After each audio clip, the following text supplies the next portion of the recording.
اعوذ باللہ من الشیطان الرجیم بسم اللہ الرحمن الرحیم والتین والزیتون، قسم ہے انجیر کی اور قسم ہے زیتون کی، وطور سینین اور قسم ہے طور سینین کی جو پہاڑ کا نام ہے، وَهَذَا الْبَلَدِ الْأَمِينَ اور قسم ہے اس امن والے شہر کی، مراد مکہ مکرمہ۔ یہ تین جگہوں سے مراد تین پیغمبر ہیں۔ تین اور زیتون کی جگہ فلسطین ہے۔ یہاں جو پیغمبر تھے وہ حضرت عیسیٰ علیہ السلام تھے۔ طور سینین جس پہاڑ کا نام ہے یہ صحرائے سینا میں تھا، اور یہاں تھے حضرت موسیٰ علیہ السلام۔ اور امن والے شہر سے مراد مکہ مکرمہ، یہاں تھے اللہ جل جلالہ کے آخری پیغمبر حضرت محمد صلی اللہ علیہ وسلم۔ یہ تینوں پیغمبر کی شریعتیں اس بات پر گواہ ہیں، لقد خلقنا الانسان، یقیناً ہم نے پیدا کیا انسان کو، فی احسن تقویم، خوبصورت سانچے میں، خوبصورت اندازے میں۔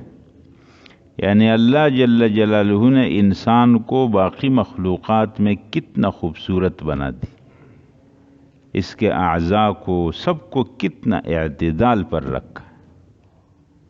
ثم رددناہ، پھر ہم نے اس کو لوٹا دیا، اسفل سافلین، نیچوں میں سب سے نیچے۔ انسان کو اللہ نے بنایا خوبصورت سانچے میں اور پھر اس کو لوٹا دیا سب سے نیچے۔ مگر وہ لوگ جو ایمان لائے اور اچھے عمل کیے، صالح عمل کیے، تو ان کے لیے اجر ہے نہ ختم ہونے والا، بے انتہا۔ سمجھ میں بات آ گئی حضرات؟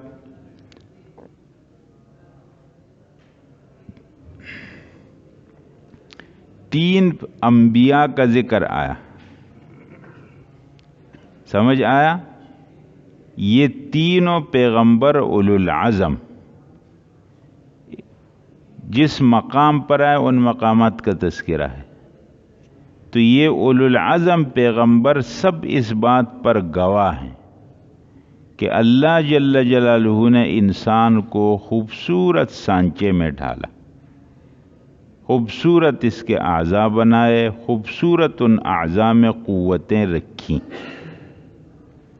اگر یہ انسان اپنی اس صحیح فطرت پر جائے تو اس کے لیے نہ ختم ہونے والا اجر ہے، اور اگر یہ اس فطرت سے ہٹے گا تو نیچے پستی میں جانے والوں میں سب سے پست یہ جائے گا۔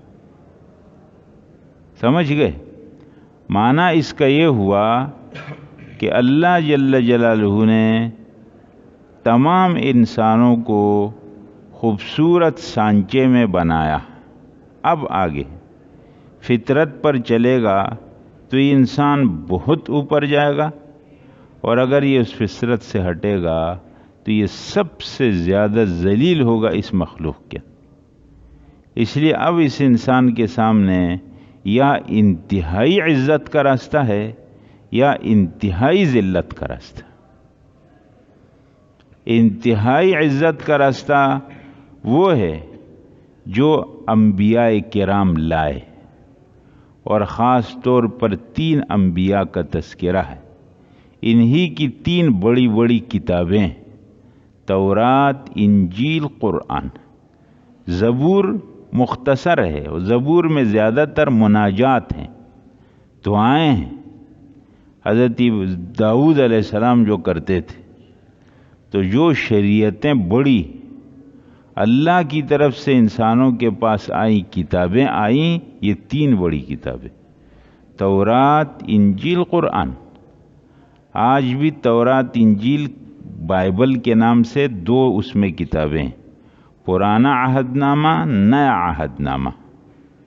پرانا عہد نامے میں تورات ہے اور اسی میں زبور بھی آ گئی، اور نیا عہد نامہ وہ انجیل ہے اور قرآن ہے۔ بہرحال یہ کتابیں اپنے وقت میں، اب تو نہیں، اس لیے کہ تورات اور انجیل اب تو ایسی ہے کہ اس کا تلاش کرنا ہی ناممکن ہے۔ اب تو ہر ایڈیشن اس کا الگ ہے، اور یہ وہ تورات و انجیل نہیں جو حضرت موسیٰ اور عیسیٰ علیہ السلام پر نازل ہوئی ہیں، یہ تو بات کے لوگوں نے لکھی، سمجھ گئے نا؟ اپنے وقت کی تورات اور اپنے وقت کی انجیل اور اب قرآن کریم، تینوں اس بات پر گواہ ہیں کہ اللہ جل جلالہ نے انسانوں کو خوبصورت سانچے میں بنایا، لیکن انسان جب فطرت سے ہٹا تو اسفل السافلین پہنچی۔ ہاں، مگر جو ایمان عمل صالح والے ہیں ان کے لیے نہ ختم ہونے والی عزت ہے اور نہ ختم ہونے والا اجر، لیکن وہ نہ ختم ہونے والا اجر، اس کا تعلق کس کے ساتھ ہے حضرات؟ ایمان اور عمل صالح کے ساتھ۔ سمجھ گئے بات؟ یہ بات ہو گئی۔ فما یکذبک، پھر کیا چیز ہے جو آپ سے جھٹلاتی ہے، آپ کو آمادہ کرتی ہے کہ آپ جھٹلائیں، بعد اس کے بعد، بالدین، قیامت کے دن کو، یعنی قیامت کے دن کو کیا چیز ہے کہ آپ جھٹلا رہے ہیں؟ کون سی دلیل ہے آپ کے پاس؟ کیا وجہ ہے؟ کیا پریشانی ہے کہ آپ جھٹلا رہے ہیں؟ الیس اللہ باحکم الحاکمین، کیا نہیں ہے اللہ جل جلالہ فیصلہ کرنے والوں میں سب سے بڑے فیصلہ کرنے والے؟ جب اللہ جل جلالہ فیصلہ کرنے والے ہیں اور اس پر ایمان ہے، تو فیصلے کا جو دن ہے اس کو قیامت کا دن کہا جاتا ہے۔ حضرات، اس سورت کے اندر بیان ہے جو سورت 3 ہے کہ اگر انسان ٹھیک عمل پر چلے گا تو اس کے لیے نہ ختم ہونے والا اجر ہے، اور اگر نہیں چلے گا تو اس کے لیے نہ ختم ہونے والی پستی اور ذلت ہے۔ اللہ بچائے ہم سب کی۔ سورتوں میں بیان کس چیز کا چل رہا ہے؟ عمل کا۔ اگر آپ غور کریں گے، سورۃ الاعلیٰ سے عمل کے بارے میں بیان شروع ہوا ہے۔ سورۃ الاعلیٰ میں یہ بیان ہوا کہ علم کا سرچشمہ قرآن ہے اور عمل کا سرچشمہ شریعت۔ سورۃ الغاشیہ میں بیان ہوا کہ عمل کی اہمیت آخرت میں کیسے معلوم ہو جائے گی، کہ بعض لوگ اپنے عمل کی وجہ سے خوش ہو رہے ہوں گے اور بعض لوگ اپنے عمل کی وجہ سے تھکے ہوئے ہوں گے۔ سورۃ الفجر میں بیان ہوا کہ عمل کی اہمیت دنیا میں، فرعون، سمود اور یہ لوگوں کا حال آپ کے سامنے نہیں ہے؟ اتنی طاقتوں کے باوجود وہ کیوں تباہ ہو گئے؟ وہ اپنے غلط عمل کی وجہ سے تباہ ہو۔ سورۃ البلد میں اللہ نے ذکر کیا کہ اللہ نے انسان کو مسلسل محنت میں بنایا، انسان ہمیشہ عمل میں لگا ہوا ہے۔ اب عمل ٹھیک رخ پر ہو تو اس کا ٹھیک نتیجہ ہے، غلط رخ پر ہو تو غلط نتیجہ ہے۔ عمل سے فارغ کوئی نہیں ہے، ہر انسان عمل میں لگا ہوا ہے، اور انسان عمل کی ایک مشین ہے۔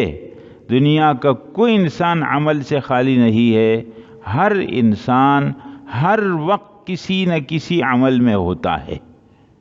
اب یہ عمل ٹھیک رخ پر ہو جائے تو انسان کے لیے بہترین اجر اور بہترین بدلہ تیار ہے، ورنہ تو پھر انسان کے لیے بہت مشکلات ہے اسی عمل کی وجہ سے۔ سورۃ الشمس میں، سورۃ اللیل میں، دونوں سورتوں میں، بلکہ سورۃ البلد میں بھی اللہ جل جلالہ نے یہ بیان کیا کہ انسان کو اللہ نے عمل کا پابند بنایا ہے، لیکن پابند کا یہ مطلب نہیں کہ یہ مجبور ہے۔ اللہ جل جلالہ نے انسان کو عمل کے اندر اختیار دیا، اللہ نے اس کو دونوں راستے بتا دیے، خیر اور شر کے، فجور اور تقوی دونوں الہام کر دیا۔ جس راستے کو انتخاب کرے گا اللہ وہ راستہ آسان کر دیں گے۔ کوئی زبردستی اللہ کی طرف سے نہیں ہے۔ اس کے بعد سورۃ الضحیٰ اور سورۃ الانشراح میں اللہ جل جلالہ نے عمل کے نمونے کو بیان کیا کہ اس عمل کو کس طریقے پر کرنا ہے، اس کے لیے نمونہ بنا دیا اللہ نے رسول اللہ صلی اللہ علیہ وسلم۔ سورۃ الضحیٰ اور سورۃ الانشراح میں اللہ جل جلالہ نے رسول اللہ صلی اللہ علیہ وسلم کی شان کو بیان کیا ہے، اور اب سورۃ التین میں بیان ہے کہ اگر اس ٹھیک سانچے طریقے پر عمل ہوا تو نہ ختم ہونے والا اجر ہے، ورنہ تو نہ ختم ہونے والی پستی اور ذلت۔